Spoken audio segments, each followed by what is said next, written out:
सो है guys welcome back to my. तो guys यार आज का जो वीडियो होने वाला है बहुत ही कमाल का होने वाला है, क्योंकि आज का इस वीडियो में हम करने वाले हैं इम्पोर्टेंट क्वेश्चन को। किसको करने वाले हैं? इम्पोर्टेंट क्वेश्चन को। अगर आप भी जो है कि एसएससी, रेलवे, जीडी, जिस चीज़ का भी एग्ज़ाम, जो भी गवर्नमेंट एग्ज़ाम हो, चाहे कोई भी एग्ज़ाम हो, ये जो जीके हम लाए हैं, ये लाए हैं वर्ल्ड, यानी कि वर्ल्ड स्तर पे लाए हैं। इसको कौन सा स्तर पे लाए हैं? वर्ल्ड स्तर पे लाए हैं, यानी कि दुनिया का यानी विश्व के किसी भी स्तर पे कोई भी एग्ज़ाम आप कंपटीशन निकालिए, किसी भी चीज़ का निकालिए, उसके लिए आपको ये काम में आने वाला है। तो गाइज़ यार आज का जो वीडियो जो है कि बिना विलंब किए आज का इस वीडियो को शुरू करते हैं। तो चलिए, आपका पहला क्वेश्चन क्या बोल रहा है, और इसमें जो है कि 10 क्वेश्चन होगा। कितना क्वेश्चन होगा? टॉप 10 बोला जाता है, टॉप 10 क्वेश्चन होगा। टॉप 10 में आप जो है कम से कम मिनिमम जो है कम से कम 8 क्वेश्चन का आंसर ज़रूर दीजिएगा। अगर नहीं आता हो तो ज़रूर से अगर दीजिएगा, क्योंकि इसका जो आंसर आप कमेंट अगर बॉक्स में देते हैं तो उससे आपको बेनिफिट जो है कि क्या होगा, एक तो आप यहाँ देख रहे हैं, दूसरा ये बेनिफिट होगा कि आप उसको जो है कि आंसर दे रहे हैं, और तीसरा जो बेनिफिट होगा वो आपको याद हो जाएगा। तो चलिए आज की इस वीडियो को शुरू करते हैं। तो आपका पहला क्वेश्चन क्या बोल रहा है? पहला क्वेश्चन बोल रहा है कि बांग्लादेश के ग्रामीण बैंक के संस्थापक कौन थे? बांग्लादेश के जो ग्रामीण इलाका जो था, उनके जो उसमें जो बैंक जो होते थे, उसकी जो है कि संस्थापक किसको बोला जाता है ना।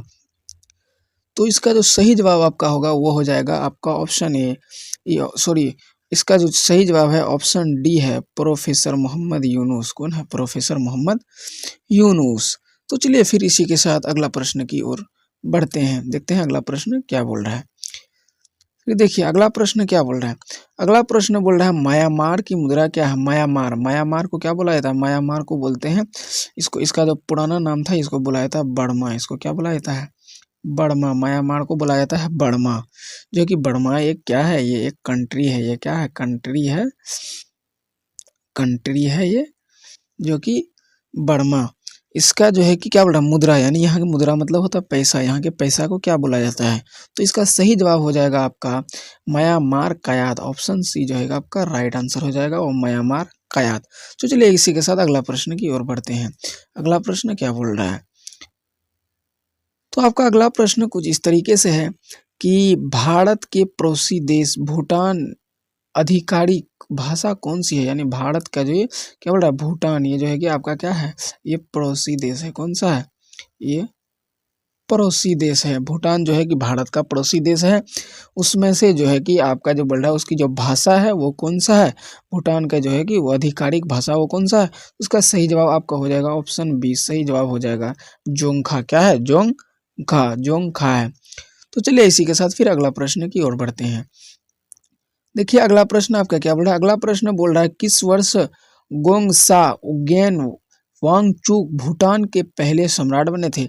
यानी कि गोंगसा जो उज्ञैन जो है कि एक शहर है भूटान का, वहाँ के जो है कि सम्राट, सम्राट जो है कि यानी राजा जो है, सम्राट किसको बोला जाता है? वो बोला जाता है राजा को। किसको बोला जाता है? राजा को। यानी सम्राट जो है कि वो कब बने थे?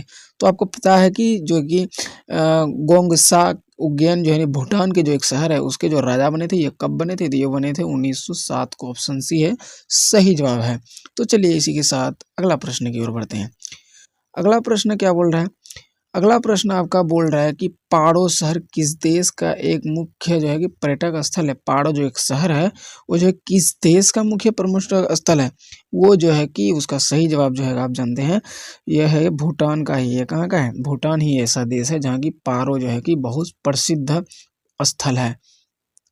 तो चलिए इसी के साथ फिर अगला प्रश्न की ओर बढ़ते हैं। अगला प्रश्न देखिए क्या बोल रहा है।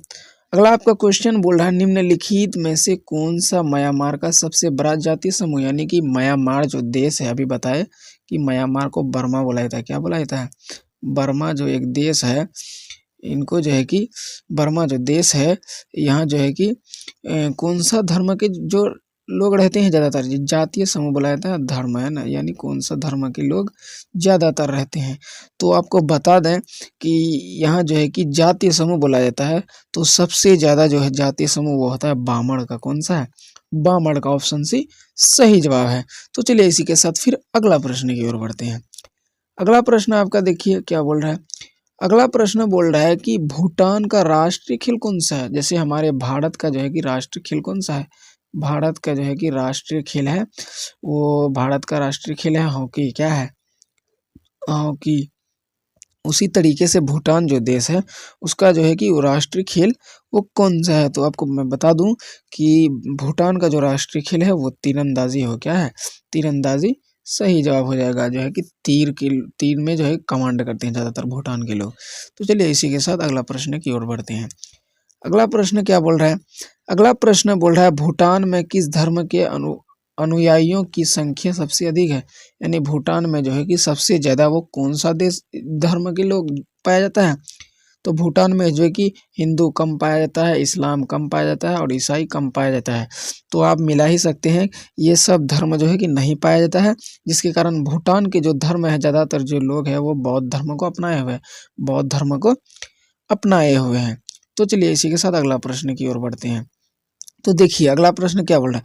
अगला प्रश्न आपका बोल रहा है किस देश में घौ पुरुष का पारंपरिक एवं राष्ट्रीय परिधान है? यानी कि बोला जा रहा है कि कौन ऐसा देश है जहां बोला जाता है कि घौ पुरुषों का पारंपरिक एवं राष्ट्रीय क्या बोला है? परिधान है।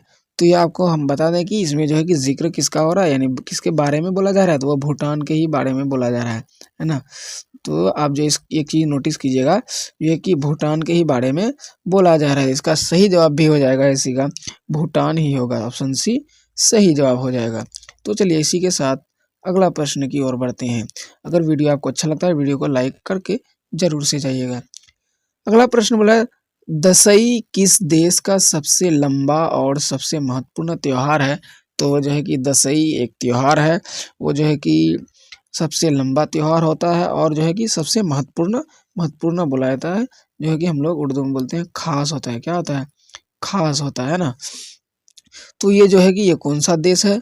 तो इसका हम आपको बता दें कि ये सबसे जो महत्वपूर्ण और लंबा जो त्योहार होता है वो होता है नेपाल में, आपका बगल नेपाल में। जो कि नेपाल क्या है?